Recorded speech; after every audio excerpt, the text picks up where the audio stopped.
Hello friends, myself Krishna Lohan and welcome back to your own channel. आपका आज जो question मैं कराने जा रही हूँ वो बहुत ही महत्वपूर्ण है और आएगा भी वो जरूर, ऑप्शनल आएगा, तो आपको उसकी तैयारी करनी है। मैं यहाँ पे दो क्वेश्चन कंबाइन करके आपको बताऊंगी। क्वेश्चन जैसे कि इसमें अशोक को महान सम्राट क्यों कहा गया है, या फिर आ सकता है कि अशोक के धम्म के बारे में बताएं, उसकी विस्तृत जानकारी दें। मैं इन दोनों क्वेश्चन को यहाँ पे कंबाइन करूंगी, आप इसको अच्छे से समझ लीजिएगा। मैंने इस पे मोस्ट इंपॉर्टेंट सेंटेंसेस को मिक्सअप किया है ताकि आपको ज़्यादा लेंथ यहाँ पे मतलब ना हो, और क्वेश्चन पेपर में आप उसको अकॉर्डिंग टू योर मार्क्स आप उसको लेंथी बना सकें। ठीक है दोस्तों, लेट्स स्टार्ट रीडिंग। जैसे कि आप देख रहे हैं, अशोक को महान सम्राट क्यों कहा गया है, या अशोक का इतिहास में क्या स्थान है। दो तरह से ये हो गया। तीसरा मैंने आपको बताया कि अशोक के धम्म के बारे में विस्तृत जानकारी दीजिए, या बौद्ध धर्म और धम्म से संबंधित बातें लिखिए। किसी भी तरह से आ सकता है, आएगा अशोक का नाम के अकॉर्डिंग, आप देख लेना वहां पे। ठीक है, अब यहाँ पे मैं आपको बता रही हूँ, किसी भी ऐसे टाइप क्वेश्चन की स्टार्टिंग आपको भूमिका से करनी होती है, अगर आपको मार्किंग जो है ज्यादा चाहिए है तो। ठीक है, सारे संसार के इतिहास में अशोक को सर्वश्रेष्ठ स्थान प्राप्त है। ठीक है, आप जानते ही हैं, श्री राम से भी ज्यादा इन्होंने एरिया कवर किया था, यानी सबसे बड़ा राज्य आज तक के भारतीय इतिहास में अशोक का रहा है।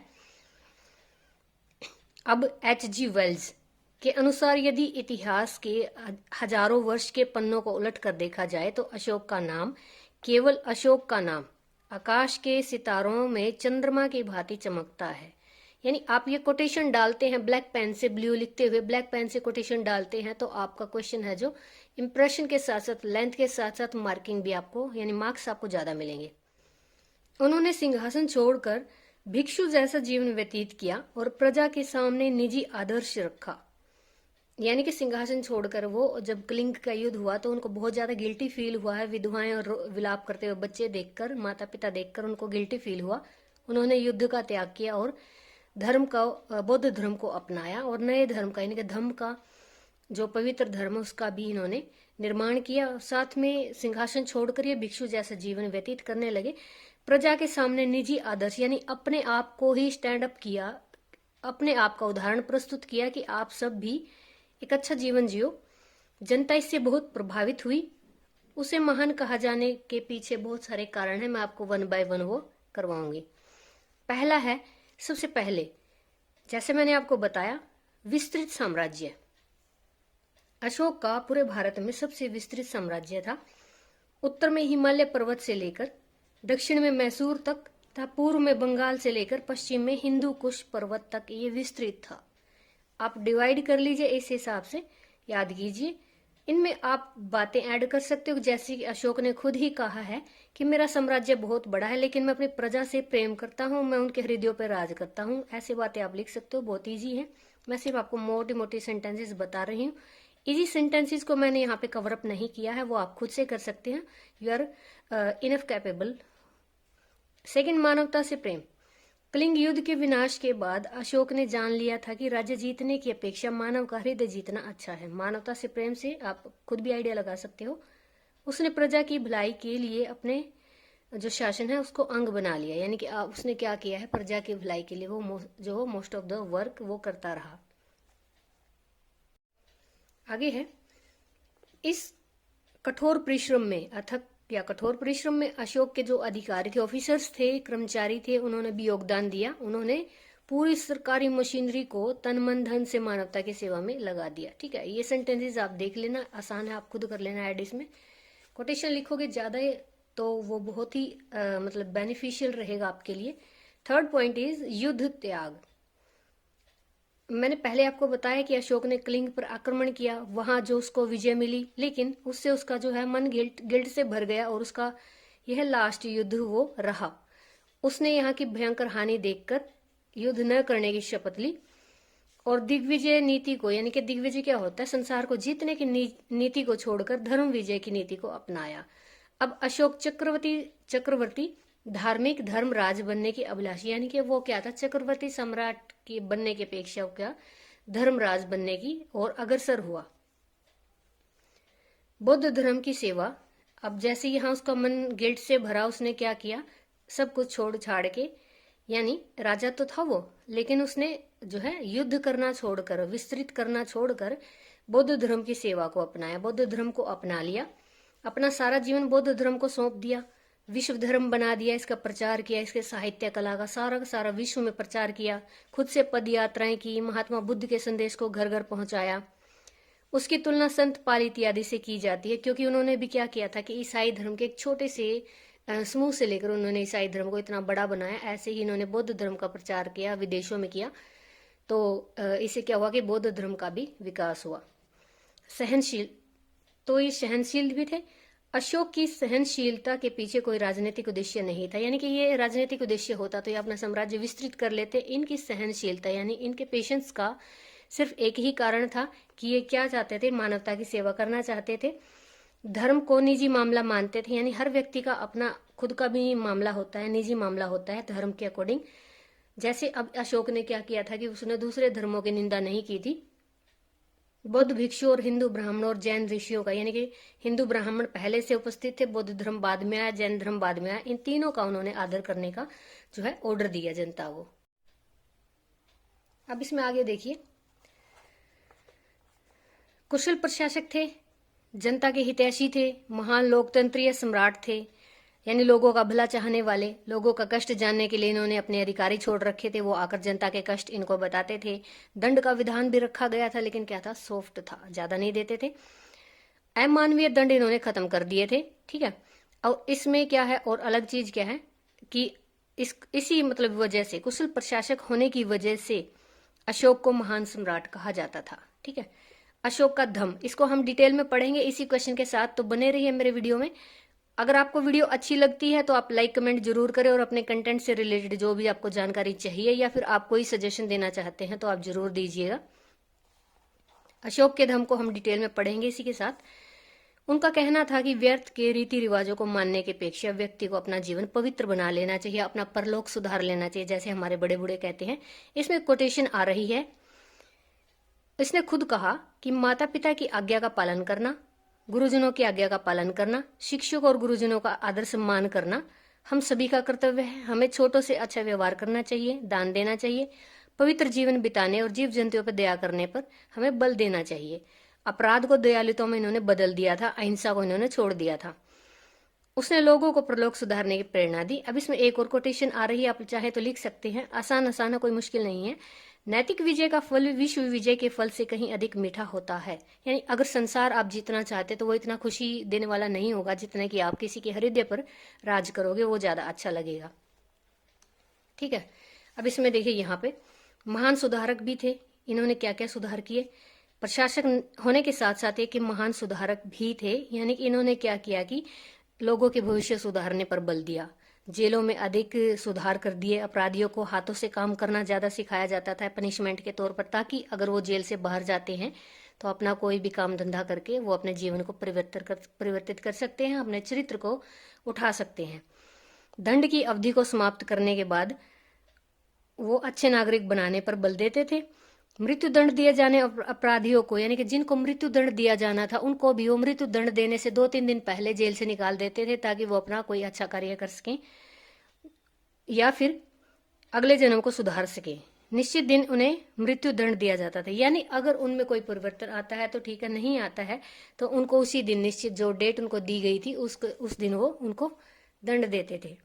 शिक्षा साहित्य में उन्नति भी थी। अब शिक्षा साहित्य की अगर बात करें तो मैं आपको यहाँ बता दूं कि संसार की पहली, संसार की बड़ी, संसार की फेमस और सबसे ज्यादा जो है गुणवान यूनिवर्सिटी हमारे भारत में थी, तक्षशिला, आप जानते होंगे, और वो थी किसके राज्य में, अशोक के राज्य में थी।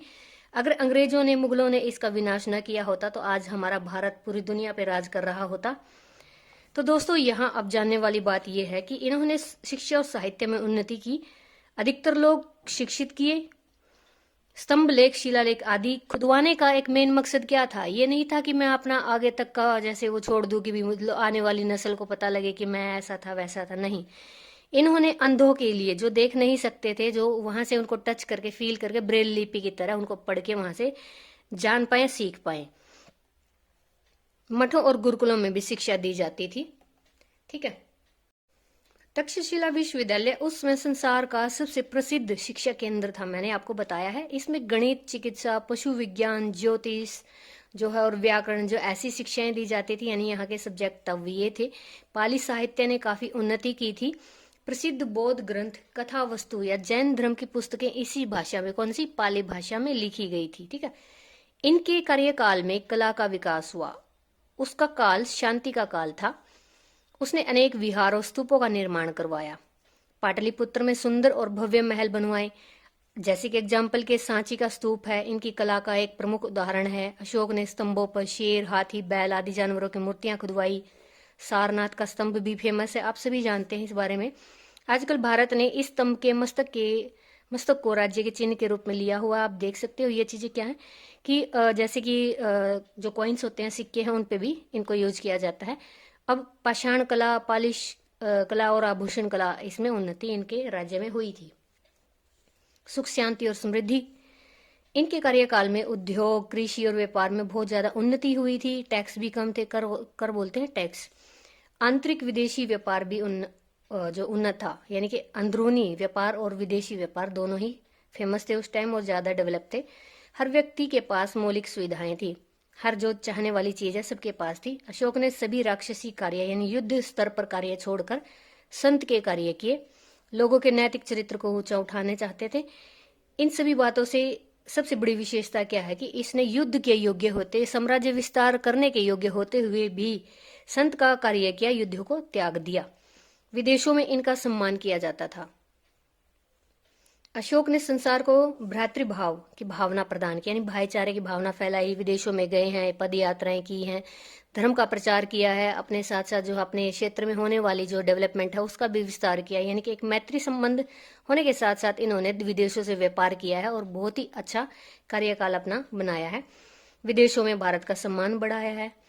यानी इनके समय से ही, आप कह सकते हो इनके समय से ही भारत में जो है तब से ही जो व्यापारियों का आना जाना रहा है।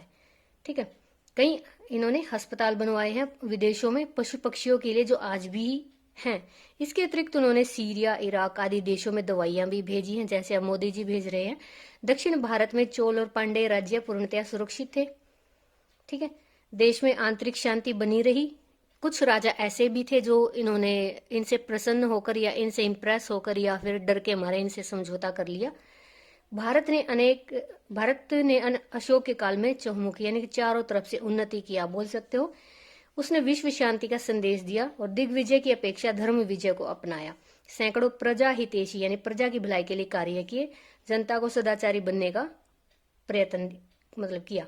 निश्चय ही अशोक सम्राट महान सम्राट था। उसने इतिहास में सर्वश्रेष्ठ प्रदान किया। यानी इसको आप कंक्लूजन के तौर पे ले सकते हो।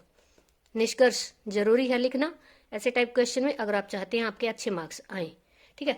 चलिए अब हम करते हैं अशोक के धम्म के बारे में जानकारी प्राप्त करते हैं कि अशोक ने धर्म का प्रचार क्या किया और उससे क्या क्या उसकी शिक्षाएं थी। ये सारी हम डिस्कस करेंगे, बने रहिए साथ में। तो दोस्तों, जैसे कि मैंने आपको बताया था कि अशोक के धम्म के बारे में पूछा जा सकता है, उसकी विशेषताएं क्या थी, उससे अभिप्राय क्या है, या फिर साम्राज्य नीति पे उसके क्या प्रभाव पड़े, या इस पे कोई ऐसे टाइप लिखिए, इसके प्रचार में साधनों से संबंधित कोई बात बताइए। तो इस तरह से क्वेश्चन आ सकता है। यह भी मोस्ट इंपोर्टेंट क्वेश्चन है। इसमें से दो में से एक तो कंपलसरी है। ठीक है। अब हम, जैसे कि मैंने बात आपको बताई थी कि किसी भी क्वेश्चन के लिए आपको भूमिका तैयार करनी होती है, तो अशोक का निजी धर्म तो बौद्ध था, लेकिन उसने क्या किया कि कुछ ऐसे लोग भी थे जो इसका अनुकरण नहीं करते थे, इसको पसंद नहीं करते थे, तो उसने मिक्सअप एक ऐसा धर्म तैयार कर दिया जो नैतिक नियमों का संग्रह कहलाया। इस संग्रह में उसने हिंदू धर्म और जैन धर्म के कुछ सिद्धांतों को मिक्स कर दिया, मिश्रण कर दिया। इसे ही अशोक का धम्म या पवित्रता का नियम कहा गया। अगर पवित्रता के नियम के बारे में पूछा जाए तो वो अशोक का धर्म है। ठीक है। अशोक का धम्म तो सभी धर्मों का सार था। यह अशोक का अपना आविष्कार था। अच्छी, ये भी सेम राइमिंग वर्ड सेंटेंस बन गई। अशोक का धम्म तो सभी धर्मों का सार था, यह अशोक का अपना आविष्कार था। कितना तो आसान क्वेश्चन है। अब आर के मुखर्जी जी कहते हैं कि अशोक ने सार्वभौमिक धर्म की नींव रखी और ऐसा करने वाला यह पहला व्यक्ति था। ठीक है। इसके बाद अगर सार्वभौमिक जो धर्म की बात की जाए तो, लेकिन इतने व्यापक रूप से नहीं आती है। अकबर ने भी ऐसा ही किया था, सभी धर्मों को सम्मान दिया था। लेकिन अगर इतिहास की बात की जाए, अलग अलग जो इतिहासकार है उनके अकॉर्डिंग बात की जाए तो अशोक का ही नाम फेमस है। ठीक है, अब धम्म के मुख्य सिद्धांतों के बारे में हम जान लेते हैं। ये बहुत ही आसान है, आप इसको बैठे बैठे सोच के भी बना सकते हो। अगर आप नैतिकता, आपने मोरल एजुकेशन बुक पढ़ी है तो आप इसको इजीली लिख सकते हो। बड़ों का आदर करना, आप इसको आराम से लिख सकते हो, कोई मुश्किल नहीं है। छोटों के प्रति प्यार और बड़ों के प्रति सम्मान, गुरुओं का आदर करना। छोटों के प्रति प्रेम है। दास और नौकरों के प्रति भी अच्छा व्यवहार करना चाहिए। सत्य का साथ देना चाहिए। झूठी कायरता मोक्ष को प्राप्त नहीं होते हैं। फोर्थ पॉइंट है इसमें अहिंसा। यह धम्म का मूल मंत्र है। किसी भी जीव को यानी किसी भी प्राणी को, व्यक्ति को मन वचन कर्म से कष्ट नहीं देना चाहिए। मांस भक्षण नहीं करना चाहिए। शिकार छोड़ देना चाहिए। पशुवध पर इन्होंने निषेध कर दिया था कि भी किसी भी पशु को नहीं मारना है। फिर है दान। दान देने का सिद्धांत भी बहुत महत्वपूर्ण है। विद्वानों को विचारों का दान, शिक्षा का दान देना चाहिए, यानी कि जो पढ़े लिखे व्यक्ति हैं उनके लिए यह दान सोने चांदी के दान से भी कहीं अच्छा होता है। पाप रहित जीवन। मनुष्य को पाप के मार्ग से दूर रहना चाहिए। ईर्ष्या, क्रोध, अत्याचार, झूठ, पापों से बचना चाहिए। सहन शक्ति। इसमें क्या है कि प्रत्येक जो व्यक्ति होता है या प्रत्येक जो धर्म होता है उसमें कुछ न कुछ गुण होते हैं। अशोक का भी यह स्पष्ट आदेश था कि सभी धर्मों को एक समान मानना चाहिए। सभी की जो है जो सभी का आदर सम्मान करना चाहिए। किसी भी धर्म की निंदा नहीं करनी चाहिए। सच्चे रीति रिवाज। इसमें जन्म, विवाह, रोग और तंत्र संबंधी रीति रिवाज खोखले होते हैं। यानी कि रीति रिवाज क्या होते हैं? रीति रिवाज अच्छे वो होते हैं कि आप दान करो, दया करो, सहानुभूति रखो, सदाचारी बनो। ये इसको सच्चे रीति रिवाज कहते थे। आत्म परीक्षा क्या होती है? मनुष्य को अपनी परीक्षा स्वयं करनी चाहिए। केवल ऐसा कार्य करना चाहिए जिससे कि उसको लगे कि भी हाँ मैं सही रास्ते पे हूँ और समाज में ये चीजें मान्य भी है। मोक्ष। मोक्ष को आप समझ सकते हो, इसी बात से समझ सकते हो कि अगर कोई इंसान अच्छे कार्य करता है, सभी से सहानुभूतिपूर्ण रहता है तो उसको मोक्ष की प्राप्ति होती है, पाप नहीं करता है। ये चीजें आप इसमें लिख सकते हो, जैसे कि अशोक ने अपने शिलालेखों में इन सभी के बारे में जो है डिटेल में लिखा है। अब अगर हम इसके प्रचार के बारे में बात करें तो अशोक ने व्यक्तिगत अपना खुद का उदाहरण पेश किया। उसने कहा मांस नहीं खाना चाहिए, शिकार नहीं करना चाहिए, धार्मिक सहनशीलता को अपनाना चाहिए। इस धम्म यानी अशोक के धम्म के सिद्धांतों के अनुसार शिलालेखों और स्तंभों पर लेख खुदवाए गए। अनपढ़ लोगों को ये सिद्धांत ऊंचा पढ़ पढ़कर सुनाए जाते थे। ठीक है, स्वयं उन्होंने यात्राएं की, धर्म का प्रचार किया। ठीक है, अब क्वेश्चन ये है, क्वेश्चन का लास्ट पार्ट है यानी कि क्लाइमेक्स आप जिसको बोल सकते हो कि साम्राज्य नीति पर धम्म का क्या प्रभाव पड़ा है। तो आप इसको कैसे बताएंगे कि सभी धार्मिक भेदभाव इसमें भूल गए थे लोग। उसके धर्म के आने से धार्मिक एकता स्थापित हो गई थी, पूरा समाज एकता के सूत्र में बंध गया था। अशोक ने खुद भी दिग्विजय के स्थान पर धर्म विजय के जो अभियान को अपना लिया था। अधिकारी जो थे प्रजा के साथ सद्व्यवहार करते थे, उनके कष्टों को राजा को बताते थे। मैं पीछे बता चुकी हूँ, प्रजा सुखी और समृद्ध हो गई थी। सुखी प्रजा के मन में अपराध करने का विचार नहीं आता था। प्रजा का नैतिक उत्थान हुआ, यानी कि मोरल जो उनमें एजुकेशन या फिर आप बोल सकते हो उनमें मोरल जो क्वालिटी है उसका डेवलपमेंट हुआ। सदाचारी जीवन व्यतीत करने लगे। अशोक के सम्मान में भी वृद्धि हुई और उसने धम्म का पूर्णतः पालन करना शुरू किया और लोगों को भी आदर करना सिखाया। विदेशों में धम्म का प्रचारक भेजे, भारतीय सभ्यता संस्कृति को भी प्रचार किया, विश्व को शांति का पाठ पढ़ाया। इसके लिए अशोक एकमात्र ऐसा सम्राट था जिसने ये पहला काम किया था। तो दोस्तों ये मैंने आपको कराए हैं आज अशोक का पूरा क्वेश्चन। दो तरीके से मैंने इसको कराया है। दोनों ही तरीके से ऑप्शनली आ सकता है, आप इसको करें और बहुत ही आसान है। कोई टफ लाइन इसमें मैंने नहीं कराई है आपको जिससे आपको कंफ्यूजन हो। क्वेश्चन को लिखें, अगर ना लिखें तो आप आंसर शीट में तो आपको लिखना ही है, वहां से तो आप जो है क्विट नहीं कर सकते हो। तो आप इसको अच्छे से प्यार से समझिए। और थोड़ा सा ये है कि जैसे क्वेश्चन के अंदर अगर आप फीलिंग्स डालते हो, ये सारा ही क्वेश्चन तो फीलिंग वाला था, ठीक है, आप उसको अच्छे से कीजिए और अच्छे मार्क्स प्राप्त कीजिए।